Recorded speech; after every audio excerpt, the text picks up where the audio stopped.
Your show will go live in 5 seconds.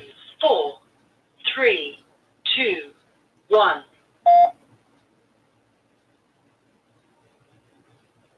Hey, everybody. Good morning. Thank you so much for joining us. My voice is a little off track this morning, but we're getting there, right? We're getting there. Thank you so much, everybody. This is Harriet Kamek with Down to Earth. It's the show in which we talk about the issues that matter. And this morning, we're going to talk about an issue that we find that matters and that one that rings close to home. And of course, we're in the digital age. So, what do? We play with our phones while we're on air, right? Isn't that the truth? Everybody plays with their phones. So, here I am. I'm no different, right? So, we're going to talk about alcohol related deaths among women that are seemingly on the rise. And it's kind of crazy, but it's true and shockingly true all at the same time. I was very troubled, I should say, when I read this story and found that over a 2 decade period, that women have been found to die of alcohol related deaths. Quite shocking. So we all need to go look out for our sisters, our mothers, our friends, our BFFs, our coworkers. It seems that women are drinking more, and because it's become more socially acceptable naturally, then women are trying to prove, or women are proving that they can drink as much as a man. So they're trying to match a man drink for drink, but it's manifesting in a different way. So we're going to talk about that. But how many of you have watched the Netflix drama or the Netflix documentary on Aaron Hernandez? We're going to do a show on that next week. It talks about Aaron Hernandez, remember, the former player for the New England Patriots, whom I certainly hope do not go to the Super Bowl this year. Okay, and Aaron committed suicide while in jail because he had been found guilty of murdering someone. And so the documentary, I guess, is surrounding what caused him to kill people. I don't know. It's something I suggest we all go watch because it's pretending that traumatic brain injury was the cause of him committing murder. All these murderers out there, we're trying to understand why people kill people. Some people kill people just because they like to. Some people kill people because they feel powerful, right? Or they hate people. But it's something to watch and it's a talking point. So we're going to talk about it next week. As an aficionado of football, I've been watching football for a long, long time. I mean, Sundays were reverenced in my home for NFL football during the season. It's the shortest game season ever, but hey, it is what it is. I can't complain, right? So we're going to talk about that next week. And of course, before I get into my topic today, I wanted to sound like I'm echoing. I wanted to bring to your attention the fact that as a viewer of our podcast and as a listener, I want to invite you to become a subscriber. Go to my page on Anchor FM / Harriet Kamek, and it will give you a link that says support this podcast. We're a listener supported podcast, which means that you support us and your monthly subscription for 99 cents keeps us going, right? It keeps us going, helps us to pay all our internet bills, and helps us to continue to advertise across the portal, right? So go to my page on Anchor FM. I do need your support and I thank you in advance. I also invite you to share this podcast with others. Once you like it, if you click on like, leave a review. I'm interested in hearing what you have to say. Leave a review on Spotify, on Google. A lot of people do listen to us on Google from around the world. And I just want to say thank you to all of our listeners from around the world. How about that? Just give a shout out to the folks in Turkey, Bangladesh, Syria, Spain, Sri Lanka. I'm surprised. Folks in the UK, Canada, of course, and of course, the United States. Thank you to everyone. People in South Africa, Namibia, Switzerland. Thank you, thank you, thank you from the bottom of my heart. Thank you for all of you who listen to us around the world. I'm so very grateful that of all the podcasts that are on the medium today, you stop by to listen to what we have to say. Thank you, thank you, thank you. So now I need your help. So go to my page, Anchor FM / Harriet Kammock, HARRIET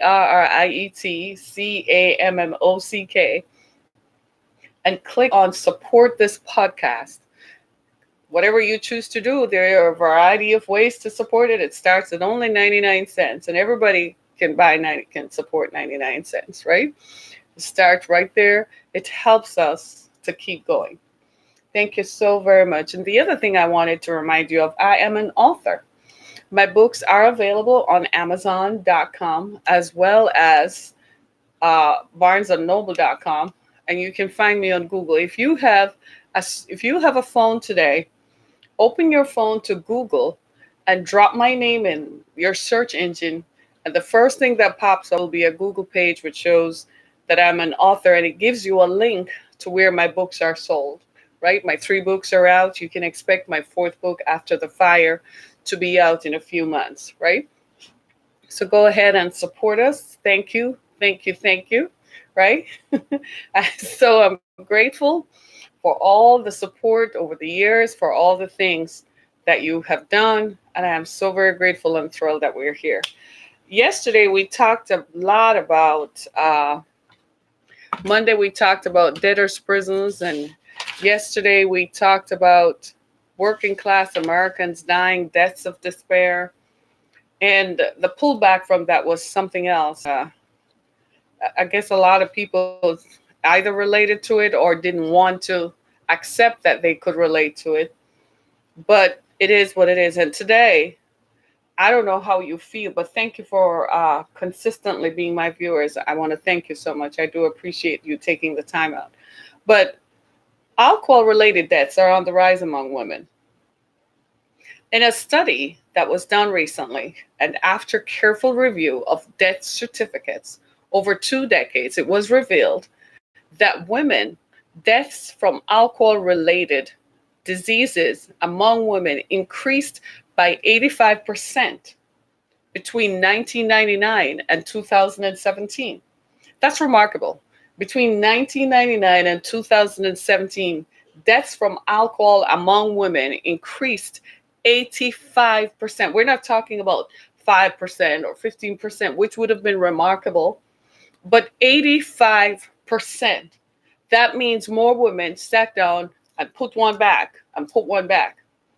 And it's a social commentary on where our society is. It tells us clearly that as a society, we believe that we women believe that we are liberated and that we can do whatever we want to do, that we can become just like men, apparently, and that we can do whatever men do. The problem is that there is a direct health situation that we overlooked. We forgot to realize and internalize that men's bodies probably are built to handle alcohol where ours are not. In some of the death certificates, they're also suggesting, the researchers are also suggesting that the number could be increased simply based on the fact that on a death certificate where it says someone died from a fall because of a broken hip, it might not say that the reason they fell in the first place was because they were drunk. It might not say in the first place that if someone died in a car accident, it might say they died from a brain injury or broken parts of their body, but it might not say that drinking was the cause why they had the accident. It might not say that's the reason why they tumbled down a flight of stairs. Or it might not even say that the reason they overdosed on pills, they couldn't match their medication, was because they were drunk and could not read or were not coherent or conscious enough to know how many pills they were supposed to take. This is incredible. And it's a call to action for women. It's a call to action for men to look for women, because nowadays they're trying to tell us that we can do anything a man does. And I've always been of the belief that physically I cannot do what a man does. I'm not that strong. I cannot lift as much as a man does. If there were a war, right? And women were called into combat, the first thing I want to know is, where am I going to pee? Because I don't stand to pee. And I'm going to get sweaty and I need a shower. And I can't live like that. And what about when women have periods? So there are some things that the women's movement and the women and feminist movement forgot to take into consideration. It's just like in the military, right?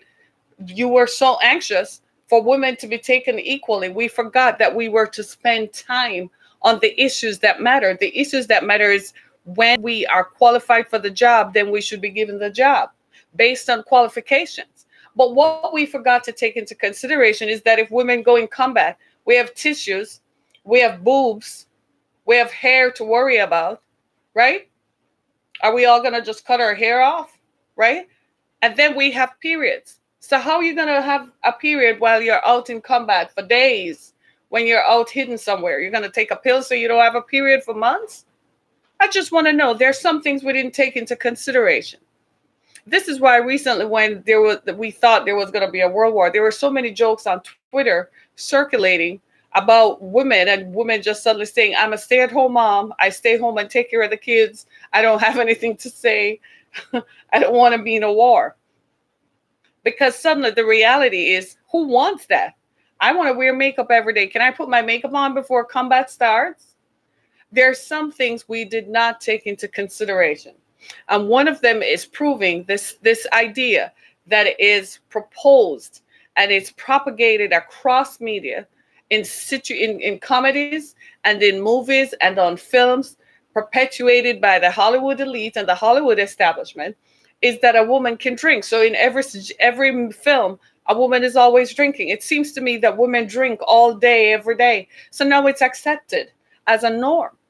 It's not unusual to go out for lunch and women are drinking wine or having a drink during lunchtime. Initially, I used to be so shocked, and then I stopped being shocked. You see it in film all the time. As soon as she gets home, she pours herself a glass of wine. They romanticize it to make it seem like a glass of wine is one of the ways in which you can relax. But that builds alcoholism. It builds an addiction. And now here we are, 2 decades later, 85%. The increase of alcohol-related deaths has gone up 85% since 1999. And I dare say it could be more, because the record might not reflect that as a result of taking a drink, she overdosed on pills. It is alarming. You know what was even alarming is that 10th grade girls are drinking as much as 10th grade boys. Are you hearing me? 10th grade girls are drinking just as much as 10th grade boys, because it seems like these kids grew up watching women on TV and watching their moms and grandma drink, and it was okay. Women go out and have happy hour and they meet a colleague, a client, a friend, and have a drink. I'm the one who is drinking water, club soda, or having a cup of tea, because I don't drink. Because I never thought, I could never drink anyway, because most alcohol to me just tastes like rubbing alcohol.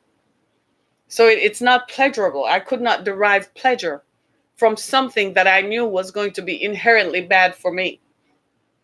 Maybe women thought that drinking proved that they were just as equal to a man. You see it in situation comedies all the time on TV. There she is having drink for drink. He has a drink, she has a drink. How many times have you seen women just take a shot of tequila or take a shot of a margarita like it's nothing? All the time. And we're getting drunk and drunker. That is leading to our deaths. It causes severe health effects. And I'm going to go into that just a minute and tell you exactly what kind of deaths are resulting from it. Check this out. A review of death certificates over 2 decades revealed acute overdose, chronic use in combination with other drugs contributes to alcohol-related deaths. This is going to shock you. You ready for this one? 18,072 women died from alcohol in 2017, according to death certificates, compared to 7,662 in 1999. I'm just going to say it one more time so we get it. So when you go out and you see your girlfriend, your wife, your ex-wife, your baby mama, your cousin, your sister, Pookie, Shuki, Ray Ray, and all of our jacked up relatives, including the ones who cook meth in trailers all over the place, right? When you see them drinking, think about this. 18,072 women died from alcohol in 2017. You know, nobody talks about it because it's embarrassing. So nobody's going to say that what killed mom or my aunt or what killed my relative is alcohol. Nobody's going to talk about it. Alcohol harms women more than men, involving heart health and some cancers. So if all of us have been wondering where all this cancer stuff is coming from, now you know, right? And here's the thing. Alcohol poisoning kills 6 Americans per day. So they're not making this up. They're not saying that this is not something that doesn't happen. They're saying this is something that happens. If alcohol poisoning kills 6 Americans per day, what does that tell all of us? Right? That tells us that we have a problem. We have a big problem. And it's called alcohol. It's like the barbarian at the gate. Women, wake up. We've got a problem. The problem we have is that we're drinking as if we're men, and we're drinking as if there are no consequences. It's almost as if your body is taking in alcohol and there is no consequence. It's just liquid, and it's going to go away. I'm going to pee it out, and it's just going to disappear. And that's what we're telling ourselves, and that's not true. There are consequences to drinking. Ladies, put the wine glass down. Stop drinking those shots of tequila. Stop it. And for all you young women who think that I'm meeting a friend for a drink, quit. You're not a man. Quit. You don't need to do that. Can we just say it? If nobody else is telling you, I'm just going to say it. Stop it. Stop trying to be so liberated that we liberate ourselves to where we're killing ourselves. It's not necessary.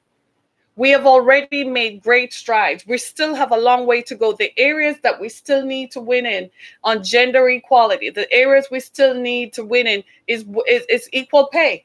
If we can get equal pay, then you don't need to go have a drink. You don't need to go have a drink that's going to kill you. Can we just be paid? If I'm still being paid 62 cents for every dollar that a man makes, I get paid 62 cents, he gets $1. We still have the problem. That's the problem. So let us correctly identify what the problems are and not try to cover it by going to have a drink. I don't drink. Recently, someone invited me out for a drink, and I said, I'm a preacher. I don't drink. And he said, well, it's just a social thing to do and so on. I said, I don't drink. We can meet if you want, and I can have a cup of tea, but I do not drink. So I don't go to places. I don't go to bars, right? I don't go to places where alcohol is a thing that they sell. I'm not that kind of, I just don't. It's just something, I don't know people, I just don't. I am terrified of taking stuff and substances into my body that is going to cause me irreparable harm. And I think we need to look at alcohol as harmful. The statistics are that 6 Americans per day are dying from alcohol poisoning. That is something to think about. So what we have created, what has become a social norm, is that women think it's okay to just have drink for drink with a man. So you go out and you drink, and a man is having a drink and you are having one too. No, And here's the thing, it's so socially, it's almost as if someone like me, I'm an anomaly because I don't drink. And I've been out with groups of women and they're all drinking and I don't. And they look at you as if, what's wrong with you? You are not with this generation. No, I don't want to get sick. There are enough toxins in the atmosphere. There's enough stuff in the food I eat. I really don't need to take any more poisoning. Thank you very much. But I also think that drinking alcohol impairs me. So if I can't drive, right? And if I can't function normally, I think that's my problem. So if it's going to impair me or make me not act the way that I want to act, that's really where the issue lies for me. And so our culture, our socialized culture has socialized us to believe that it's okay to have a drink after work. It's okay to have a drink while you're relaxing. Do you know that sexual assault increases, the likelihood of sexual assault increases when alcohol is present? Because what you hear happen all the time, I had a drink and I don't remember what happened. So they literally are waiting for you to have a drink because then they think you're going to be drunk and you won't remember that he took advantage of you when you were trying to say no, you couldn't consent. They had to literally pass laws to say if someone is drunk, they can't consent to sexual activity. And we do this over and over. We see hordes of young women teetotaling out of a bar, like they're teetotaling out of a bar, like they're just tittering over the edge. If I ever see one of my daughters doing that, I'm going to slap her silly. Slap some sense back into her. Yes, I will. Why would you drink to the extent that you become so impaired that you don't know if you got into an Uber or not? You literally are going to trust someone to take you home? Drink in the comfort of your home. This is the problem. This is what it is. The study that I read, the research that was done, took into consideration that a lot of these could be baby boomers, right? Who are drinking more because they're alone. They could be lonely. Doesn't matter. They could be Generation Xers who are drinking. Millennials are more into their health, so maybe they will abstain a little bit, but they also drank in college. And the thing about it is because it's socially acceptable. So we kind of are telling the rest of us and telling the everybody else that it's okay for you to have a drink. As far as I'm concerned, one glass of wine is enough to knock anybody out. So you shouldn't get behind the wheel. But then it becomes a lifestyle. I remember when my daughter went to college, all friends were drinking wine. They used to get together to drink wine. And I used to say, why? Right? And I used to say to her that if you're not careful, it becomes a habit. And before you know it, you leave college, you graduate, and you start working, and you find yourself always drinking to cope. Oh, I just need a drink to just help me cope with this. Before you know it, it becomes a lifelong habit that you can't break.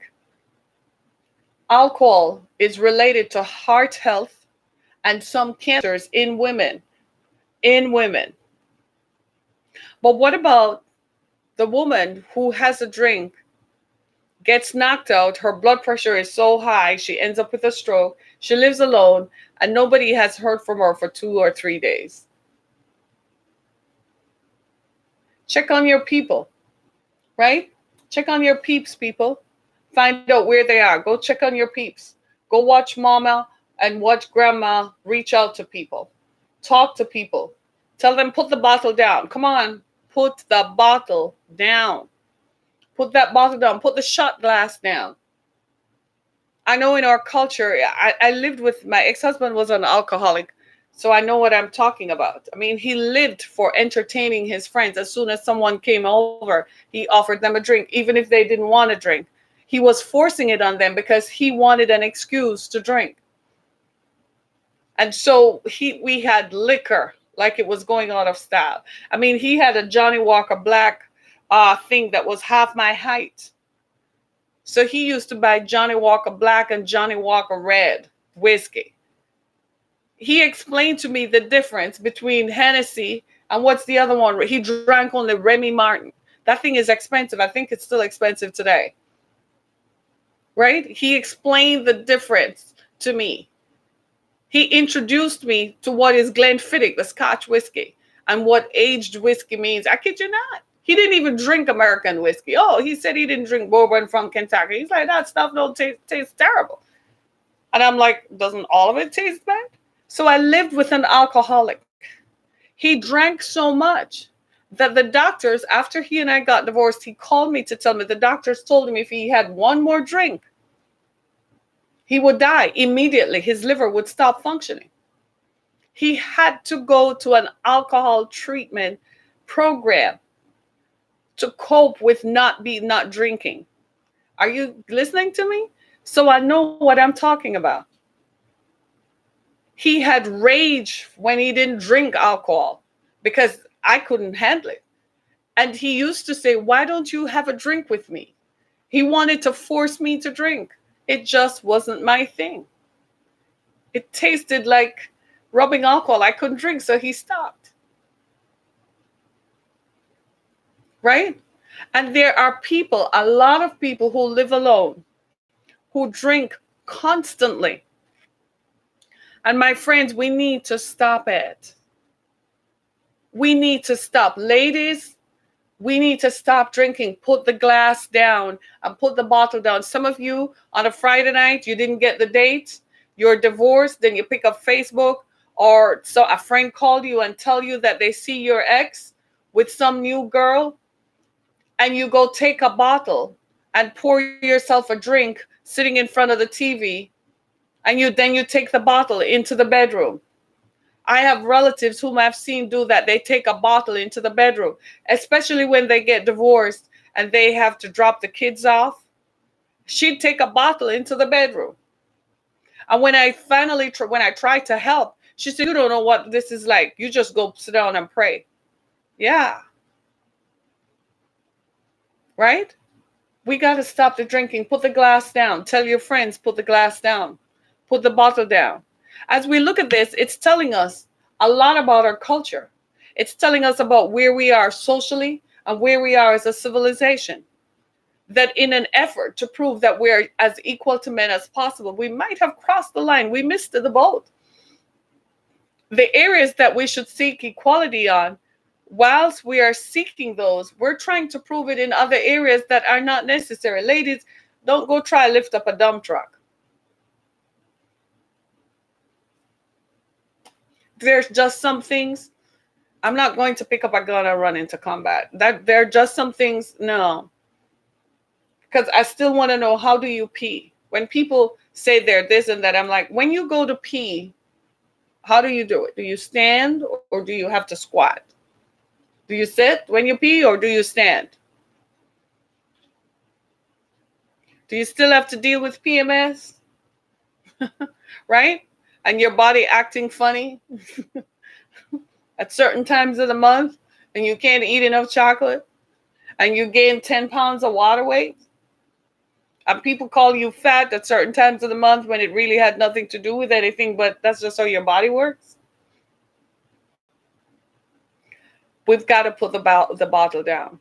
Fight the battle where the battles need to be fought. The battle needs to be fought in equal pay for women. The battles need to be fought in recognizing that women should have more access to positions of leadership because we're equally trained and qualified. Our intellect is the same. But there are other areas where the battle doesn't need to be fought, is not in the bar. And a lot of women drink because they feel abandoned. Their children have grown up, they're divorced or widowed, and they're alone. So the thing to do to be sociable is to go out and have a drink. And especially in cases where your other partner, where the ex-partner has moved on and you are sitting there, you go drink. People say they drink to cope. It helps to numb the pain that they're feeling. There are other ways to numb that pain. One of them is prayer. One of them is submission. Let's just be clear. There's some things in life that you can't do anything but just go through it. You might as well just tell yourself, I better find a better way to cope because this is going to happen. Let's just be clear, you can't control people. There's some people, your ex is going to leave, yeah, and he's going to move on and find some new chick. You can't stop that. You can't do anything about that. Taking up the bottle is not going to help you. You might as well just say, that is just something, I can't control that. Your children will grow up and they will leave and they will go somewhere else to live. Okay, it's part of the life cycle. Find something to do. Go volunteer, go start a nonprofit, go become something. Find something to do with your time that brings out the positive in you. A lot of these things are coming out of depression. We fall into depression because of aging. Well, fine, your body doesn't work the way that you like, it used to be able to just get up and go. Or you fall into depression because of life changes, such as you lost a job, your income has depleted, you got divorced, you've dropped out of a certain social circle. That's a big one. All of a sudden, the women whom you used to socialize with, due to divorce, they don't socialize with you anymore. So you feel alienated, and it's kind of like high school.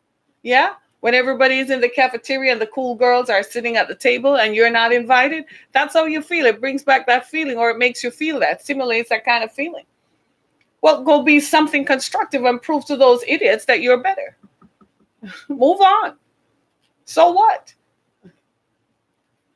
After I got divorced, I became aware that the people whom I knew were all my ex-husband's friends.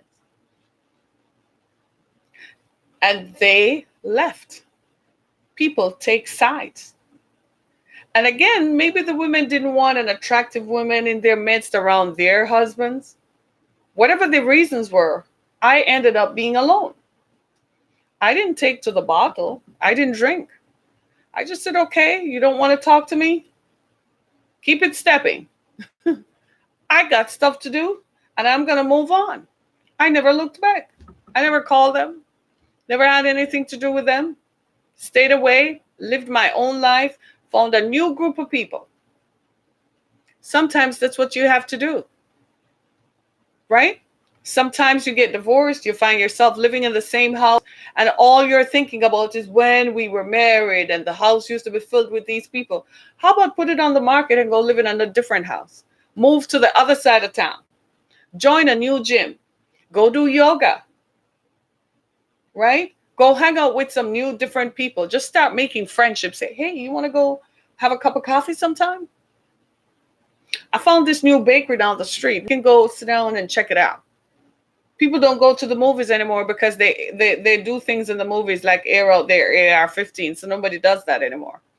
Or, this drama is on Netflix. We could have a watch party. Have some chips. And instead of having wine, don't even have a wine cooler. Make some lemonade or something. Don't drink. Reduce the drinking. Yeah. I get I think in a lot of ways, sometimes people are drinking to prove that there's no difference between me and that man. Or if he can go, I've heard some women say, if he can go and hang out, so can I.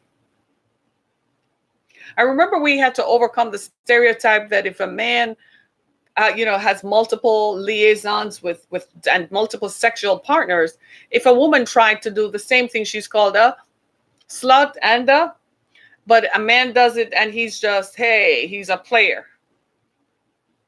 So we had to overcome that a woman behaves the way she chooses to. It's her choice. Essentially, it is. If she feels like that's how she copes with being abandoned and left, that's how she copes. You may not like it. I may not like it. I may not agree with it, but it is what it is. That's how she copes. You will never know what it is like to be someone else until you walk in their shoes. And a lot of women, if you look at society today, there are fewer men than there are women. So women are finding themselves, wow, can't find a partner. I'm alone. What do? They go home to their apartments, play with their cat or their dog. And especially in midlife, right? Especially after 40 and 45, the kids have left. So you don't have the PTA and the soccer practice and all that kind of stuff. Sometimes I wonder what happens to stay at home mothers after the kids have gone to college. What is your exit strategy after the kids have gone? Are you just going to sit there and wilt away? Right? Are you just going to sit there and drink yourselves into death? Have a life. Invest in yourselves. When the kids are gone to school, find something to do, even if you don't have to work, right? Work on something that will keep you engaged. So your sense of satisfaction and fulfillment is not derived from from drinking. A lot of people drink not just to numb the pain out, but because it gives them a feeling. You don't need that. You don't need any kind of external stimuli. You need to get a high of life. Have a list of accomplishments. When you go to bed at night, you've run down the list of things that you needed to do for that day. And you make plans for tomorrow. What am I going to do tomorrow? Hey, do you see what I'm saying? What is it that I'm going to work on tomorrow? Have a list of things that you want to do for tomorrow. So many people, so many women rely on external stimuli. It's almost as if the calling card for us is external validation. We feel validated if we are with a man or we're on a man's arm. And if you're 52 and he left you for a 25-year-old or a 30-year-old, then you feel as if you're no longer validated because he took someone else. That's his problem. That's more a reflection of him than it is of you.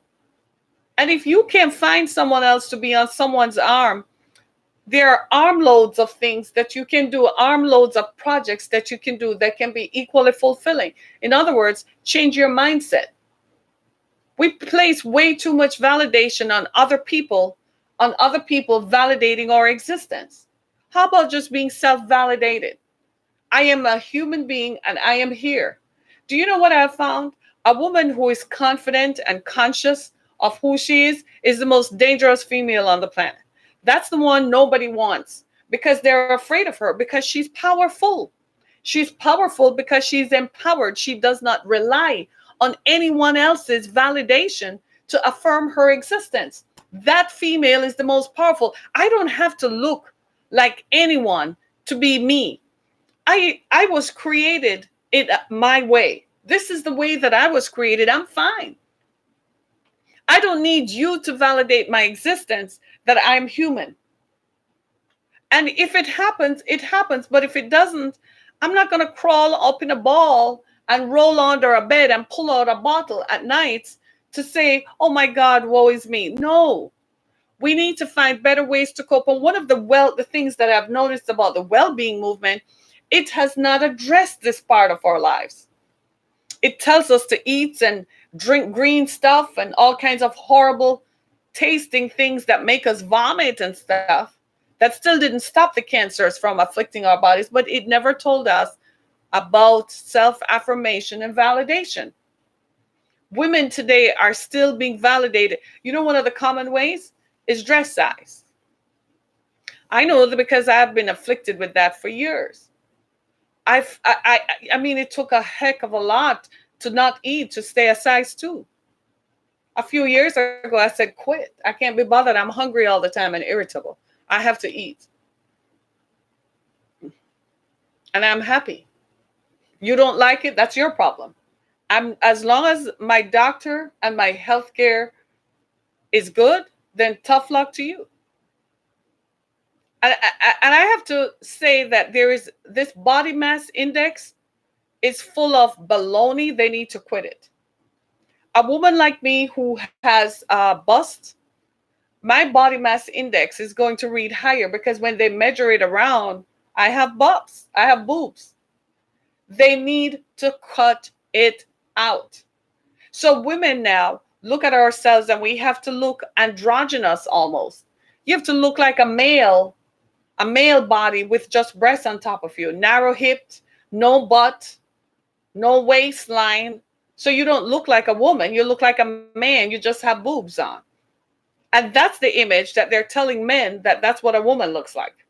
this androgynous female, that it could be a man or a woman, it doesn't matter. Whatever you want it to be, it's an option. So women chase that image.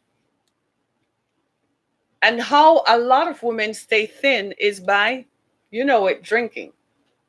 They use drugs and drinking to stay thin because it's empty calories. They're hungry, they take a drink. They drink a glass of wine, the calories are less. They drink a glass of wine with lunch, then it becomes 2 glasses to stave off hunger. And then they go home and they drink so they won't eat, until drinking becomes a habit that cannot be broken, and it leads to complications later because they don't want to gain weight, because the society marginalizes women and say you have to fit into a certain dress size. A woman who has had children, born children, a woman in middle age, in her 50s and 40s, right? Who comes stacked like a woman, but she has to fit into what society dictates. Those are homosexual men who don't like women in the first place. So they're never going to enjoy a woman's body. So what does it matter what you look like? But that's the image that they portray, and that's what we ascribe to. Again, we're looking at external stimuli. So women drink to stay slender. It's not unusual in the modeling world, for instance, for people to take diabetic drugs to stay slim so they won't eat. Did you know that? A lot of models inject themselves with insulin so they won't get hungry. A lot of very wealthy people eat desserts and take diabetic pills, have their doctors write them diabetic pills so they will not eat, just to stay a size 2. Size 4 is obese. Just look at Hollywood. Size 4 is obese. Size 6 is obese. Size 8, you're off the Richter scale. That's morbid obesity.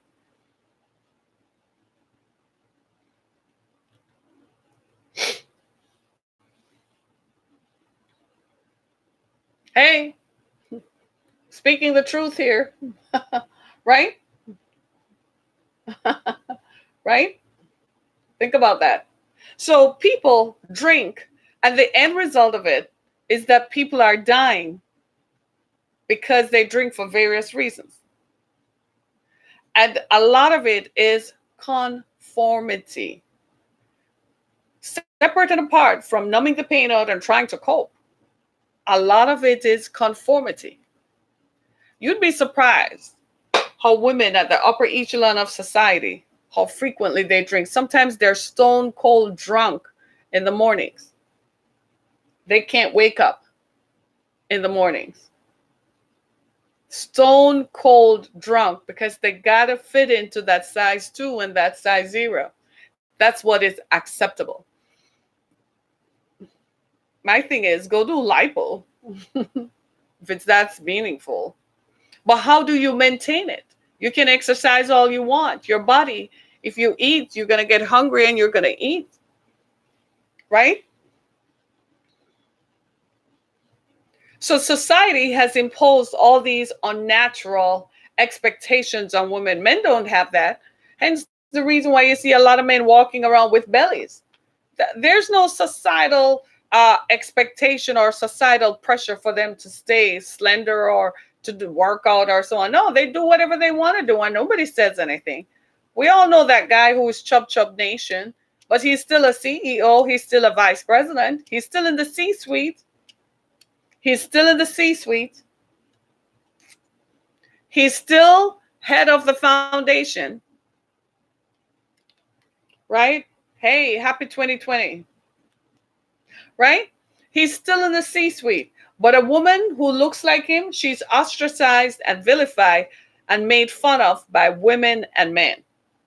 The societal expectations for women to conform to a certain image is wicked and rabid. And I dare say it has led to a number of people drinking more than they should. As for me, you don't like me how I look? Well, you know what to do. Because I'm not begging you for acceptance. I'm not asking for your validation. No, I'm going to do my best to maintain my health. But that's your problem if you think that I should look like that. I'm not going there with that, because I'm not going to drink and I'm not going to take drugs to keep a certain figure and a certain size to suit you. I'm going to show up exactly as who I am and exactly what I am. Because we go through different stages in life, at different stages of our lives, different environmental things impact our bodies differently. A woman who has had children, I see all these young mothers running around with, it's so unnatural to me. They're 2 and 3 children, and they're a size 2, and they look absolutely miserable. I dare say some of them might be sick. I'm like, girl, you need a drink. You need to go drink a milkshake or a sandwich, a 6-inch Subway ASAP. Unnatural expectation, societal pressure. And I've heard them say that if they don't do that, their husbands will leave them because he's probably doing the secretary. I'm like, well, you kind of were the one who broke up the first marriage, so I guess karma comes back around. I'm just saying. Because you thought that his first wife was just lazy. Then you had children. You grew up. And you started having children and realized this was a real fight. Societal pressure. Where did this body image thing come from? Who perpetuated it? Who placed this unnatural expectations on women for us to conform to a certain look that is killing us? Who did that? Where did that come from? That's what I want to know. Where did that come from? So now women are drinking themselves into oblivion because they don't have a choice. And I am saying it's time to put the bottle down. I see women go out to lunch in the middle of the workday. They're going out to lunch in the middle of the workday, and they're having a glass of wine in the middle of the workday. And I'm like, girl, aren't you going back to work? You know what she's doing? Trying to not eat too much. After work, especially in our fast-paced divorce culture, people go head down to the bar, especially if it's that time of the week when the kids are being picked up by the other parent. They head down to the bar to go numb your pain out. And they drink and go home by 9 o'clock so that they can be functional for work tomorrow. There are a lot of people who are functional alcoholics. They go to drink. They go home by 9 o'clock. And you can tell a lot of people use eye drops to take the red out of their eyes. But if you're really staring their eyes, you can see the blood vessels in the whites of their eyes. You can see the jaundice taking over their liver with a pale yellow coating on their eyes. Their livers are damaged from drinking. It's slow. Alcoholism is a disease, y'all. It's slow, and it takes effect, and it spreads like tentacles all over your body, slowing down your mechanics and your motorisms, and you don't even realize what is going on. We need to put the bottle down. Put the bottle down, ladies. We need to put the bottle down. There are different ways to cope. I know we have issues. I've been there. I've been divorced, abandoned, name it. It's happened. I've been there. And when I say there are other ways to cope that have long-term health benefits, trust me, I just didn't do the drugs or the drinking. I didn't think it was going to help me to deal with the stuff that I had to deal with. And that's it. Put the bottles down. But as I close today, I want you to reflect that since 1999, between 1999 and 2017, deaths from alcohol increased 85% among women. We need to do something about that. That's alarming. So when next we go out this weekend, today's Thursday, we start hanging out Thursday evening and Friday. Excuse me. I'm asking all of us, what your friends, your sister girl, your girlfriend, your friend from way back, your coworker, your BFF, your confidant, encourage them to put that bottle down and put that glass down. Drink some water. Have a club soda. Anybody remembers what a club? I don't even know if they sell it anymore. Right? Have a club soda. Put the bottle down. And ladies, for the love of God, don't do the social thing. where you have one drink or no drink in front of everyone, but when you go home, you sneak a whole bottle of wine into your bedroom and close the door. Put that bottle down. Don't just hide it under the sink, right? Put the bottle down. Thank you so much for joining me, everybody. Remember to join me on my next broadcast tomorrow at same time, same place. Thank you so much for being a part of my experience today. This is Harriet Kemmeth with Down to Earth. Remember to go to my page on Anchor FM and become a supporter and a subscriber. You can always listen to more episodes of Down to Earth on Breaker, Spotify, Apple Podcasts, Google Podcasts, anywhere that is your favorite podcast platform. I thank you so much for being a part of our experience. Follow me on Twitter as well as on Facebook, and I'm on Instagram as Harriet Kemmeth.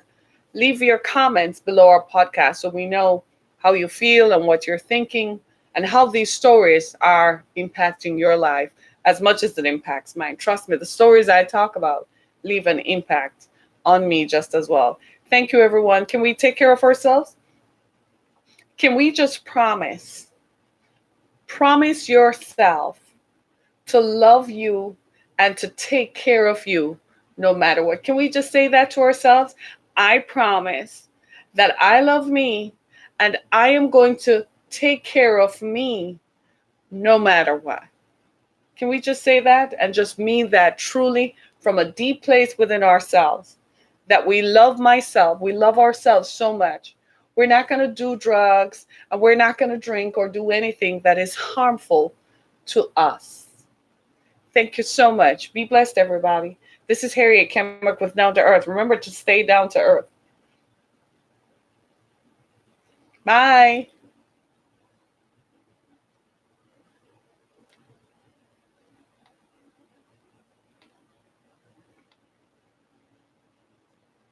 Thank you for using Blog Talk Radio. Goodbye. Thanks. Bye-bye.